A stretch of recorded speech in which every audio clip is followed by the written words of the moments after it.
Middle east में जारी जंग के थमने के आसार अब दिखने लगे हैं। उम्मीद है कि जल्दी सब कुछ ठीक हो जाएगा। इसी बीच गाजा पट्टी से आई एक बड़ी खबर ने पूरी दुनिया का ध्यान खींचा है। वो खबर ये है कि हमास ने पहली बार अमेरिका को संकेत दिया है कि वो हथियार छोड़ने और गाजा का प्रशासन एक संयुक्त फिलिस्तीनी मिस्री प्राधिकरण को सौंपने को तैयार है। यह प्रस्ताव कतर की मध्यस्थता में ट्रंप प्रायोजित शांति योजना के तहत सामने आया है। हालांकि ट्रंप ने हमास को चेतावनी दी है कि या तो सत्ता छोड़ो या पूरी तरह मिटा दिए जाओगे। कतर के राजनीतिक सूत्रों के मुताबिक हमास ने अमेरिकी अधिकारियों के साथ अप्रत्यक्ष वार्ता के जरिए यह संकेत दिया है कि वह गाजा से हथियार हटाने और शासन छोड़ने पर विचार कर रहा है। इस प्रस्ताव के तहत गाजा का नियंत्रण एक संयुक्त प्रशासन को सौंपा जाएगा, जिसमें मिस्र और फिलिस्तीनी प्राधिकरण दोनों की भागीदारी होगी। वहीं दूसरी तरफ हमास ने इजरायली बंधकों के शवों को इकट्ठा करने की प्रक्रिया भी शुरू कर दी है। रिपोर्ट्स के मुताबिक हमास ने और शवों की तलाश के लिए बमबारी में अस्थायी विराम की मांग की है। अमेरिका फिलहाल इस मांग पर विचार कर रहा है, जबकि इजरायल की प्रतिक्रिया अब तक संदिग्ध ही बनी रही है। अमेरिकी राष्ट्रपति का साफ साफ कहना है कि हमास को अब निर्णय लेना होगा, या तो वह सत्ता छोड़कर शांति की ओर बढ़े या फिर उसका नामो निशान मिटा दिया जाएगा। हमास के प्रतिनिधियों का भी साफ साफ कहना है और उन्होंने एक बयान जारी कर कहा है कि हम मानवीय आधार पर कुछ घंटों के युद्ध विराम की मांग कर रहे हैं ताकि और शव निकाले जा सके। हमास का यह रुख पहले की अपेक्षा बिल्कुल अलग है। लंबे समय से हमास गाजा में सैन्य ताकत और प्रशासनिक नियंत्रण को अपने अस्तित्व की नींव मानता रहा है, लेकिन अब लगातार सैन्य हमलों, बढ़ते अंतर्राष्ट्रीय दबाव और आंतरिक नुकसान के चलते वह राजनीतिक समाधान की ओर झुकता दिखाई दे रहा है।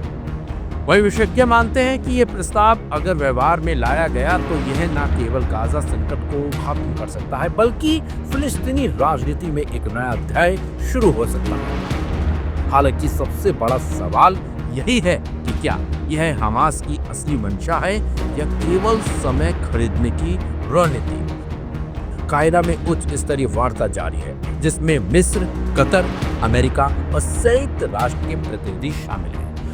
संयुक्त प्रशासन का प्रारूप, हथियारों की निगरानी व्यवस्था और बंधकों की स्थिति पर विस्तृत चर्चा हो रही है। अमेरिका ने ट्रंप द्वारा तय की गई 72 घंटे के डेडलाइन पर लचीलापन दिखाया है, लेकिन चेतावनी स्पष्ट है, कोई पीछे हटने की स्थिति नहीं होगी। हमास की यह पेशकश एक अभूतपूर्व मोड़ हो सकता है, लेकिन इसकी ईमानदारी, व्यवहार्यता और निष्पादन तीनों पर गंभीर सवाल बने हुए हैं। ट्रंप की चेतावनी और अमेरिका की सक्रियता इस पूरे घटनाक्रम को निर्णायक दिशा दे सकती है, लेकिन अब पूरी दुनिया की निगाहें गाजा, काहिरा और वॉशिंगटन पर टिकी है। अगर सब कुछ ठीक ठाक रहा तो उम्मीद है जब थमेगी और निहत्थे लोग जो मारे जा रहे हैं उनकी अब जान भी बच सकेगी। फिलहाल अब आगे क्या कुछ होता है वो कुछ घंटों में साफ हो जाएगा।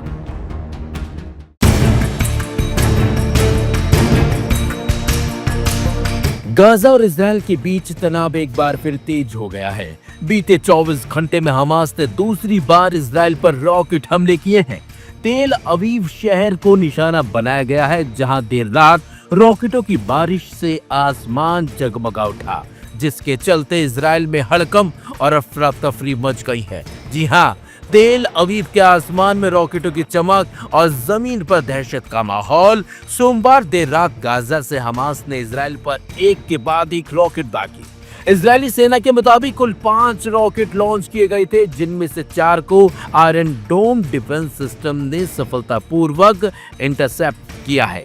हालांकि एक रॉकेट जमीन पर गिरा, लेकिन उसमें किसी तरह की कोई जनहानि नहीं होने का इजरायल की ओर से दावा किया जा रहा है।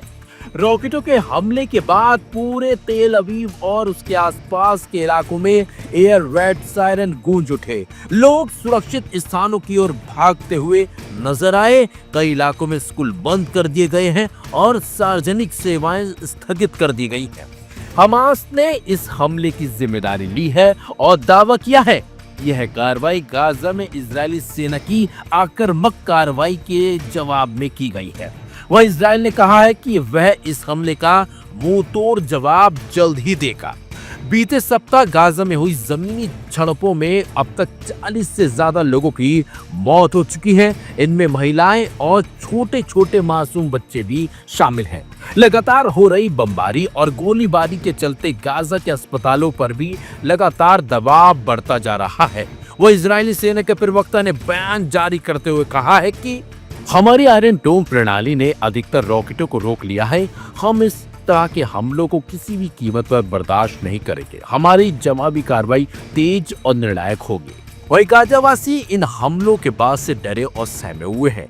गाजावासी इन हमलों से ना सिर्फ डरे हुए हैं बल्कि गाजावासियों ने इसे लेकर बड़ी बात भी कही है। इन लोगों का कहना है कि हम रोज धमाकों की आवाज में जी रहे हैं। ना बच्चों को नींद आती है और ना हमें चैन। खाने पीने की चीजें भी खत्म हो रही हैं। हमें नहीं पता ये सब कब रुकेगा। फिलहाल गाजा और इजरायल के बीच हालात बेहद संवेदनशील बने हुए हैं। संयुक्त राष्ट्र सहित कई देशों ने दोनों पक्षों से संयम बरतने की अपील की है, लेकिन जमीनी सच्चाई कुछ और ही कहानी कह रही है। आने वाले कुछ घंटे इस पूरे संघर्ष की दिशा तय कर सकते हैं, क्योंकि इजरायल ने भी हमलों का जवाब देने की बात जो कह डाली है। अब देखना होगा कि इजरायल इन हमलों का कब और कैसे देता है, क्योंकि लगातार दोनों के बीच हालात बेकाबू होते जा रहे हैं। दोनों एक दूसरे पर हमले कर रहे हैं और इन हमलों की वजह से वो निहत्थे लोग अपनी जान गंवा रहे हैं जिनका इन हमलों से कोई लेना देना नहीं है। लेकिन सवाल यही होता है कि ये जंग कब थमेगी या फिर नहीं।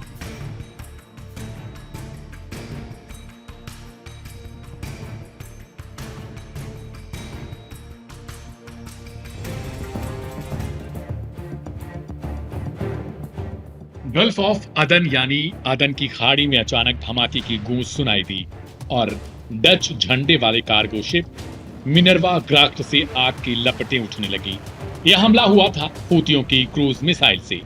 यमन के ईरान समर्थित हूती विद्रोही संगठन ने खुद इस हमले की जिम्मेदारी ली। जहाज पर कुल 19 क्रू मेंबर सवार थे, जिनमें से 2 नाविक घायल हो गए और बाकी सभी को इमरजेंसी में निकालना पड़ा।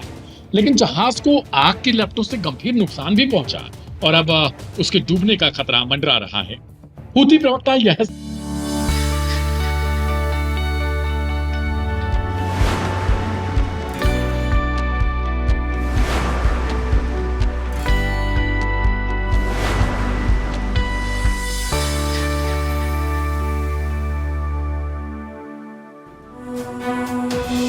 बंद नहीं कर दी जाती।